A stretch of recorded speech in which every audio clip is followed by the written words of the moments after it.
Hello everyone, welcome back to the channel. Today we'll be starting the first part of a new series about useless information. Stay tuned and enjoy. Useless Information Part 1. The Kecksburg Incident. Did visitors from outer space once land in a western Pennsylvania thicket? Stay tuned to find out. On December 9, 1965, an unidentified flying object, or UFO, streaked through the late afternoon sky and landed in Kecksburg, a rural Pennsylvania community about 40 miles southeast of Pittsburgh. This much is not disputed. However, specific accounts vary widely from person to person. Even after closely examining the facts, many people remain undecided about exactly what happened. Roswell-type incidents, ultra-mysterious in nature, and the wreaking of a governmental cover-up have an uncanny way of causing confusion. A meteor on a collision course with Earth will generally bounce as it enters the atmosphere. This occurs due to friction, which forcefully slows the average space rock from 6 to 45 miles per second to a few hundred miles per hour, the speed at which it strikes Earth and officially becomes a meteorite. According to the official explanation offered by the U.S. Air Force, it was a meteorite that landed in Kecksburg. However, witnesses reported that the object completed back-and-forth maneuvers before landing at a very low speed, moves that an unpowered chunk of earthbound rock simply cannot perform. Strike one against the meteor theory. When a meteor manages to pierce Earth's atmosphere, it has the physical properties of exactly what it is, a space rock. That is to say, it will generally be unevenly shaped, rough, and darkish in color, much like the rocks found on Earth. But at Kecksburg, eyewitnesses reported seeing something far, far different. The unusual object they described was bronze to golden in color, acorn-shaped, and as large as a Volkswagen Beetle automobile. Unless the universe has started to produce uniformly shaped and colored meteorites, the official explanation seems highly unlikely. Strike two for the meteor theory. Then there's the baffling issue of markings.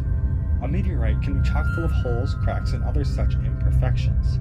It can also vary somewhat in color, but it should never, ever have markings that seem intelligently designed. Witnesses at Kecksburg described intricate writing similar to Egyptian hieroglyphics located near the base of the object. A cursory examination of space rocks at any natural history museum reveals that such a thing does not occur naturally.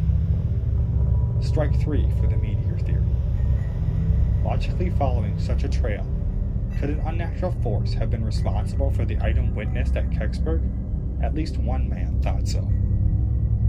Just after the Kecksburg UFO landed, reporter John Murphy arrived at the scene. Like any seasoned pro, the newsman immediately snapped photos and gathered eyewitness accounts of the event. Strangely, FBI agents arrived, cordoned off the area, and confiscated all but one roll of his film.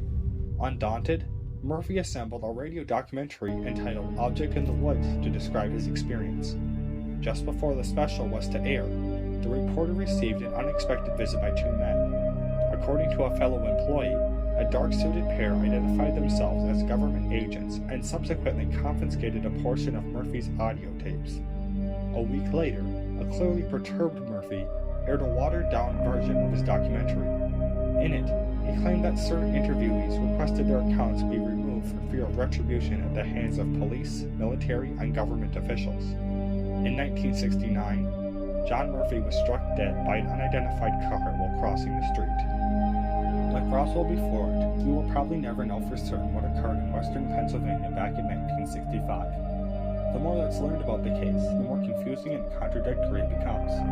For instance, the official 1965 meteorite explanation contains more holes than Bonnie and Clyde's death car, and other explanations, such as orbiting space debris from past US and Russian missions, re-entering Earth's atmosphere, seem equally preposterous.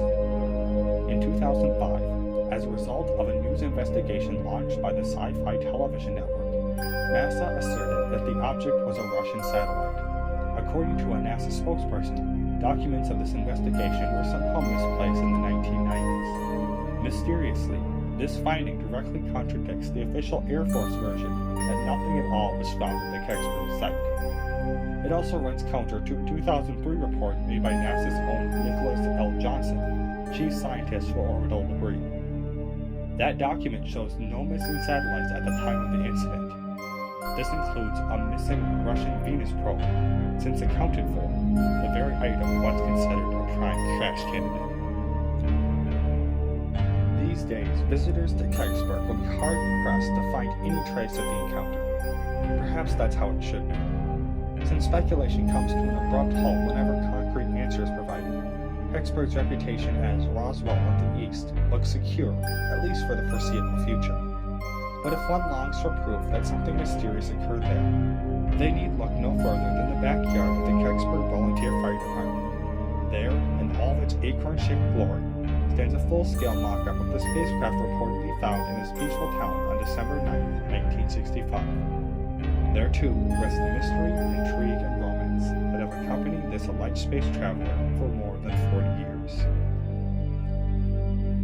If you like this video, please leave a comment, a like, and subscribe to the channel for more of this content. Thank you.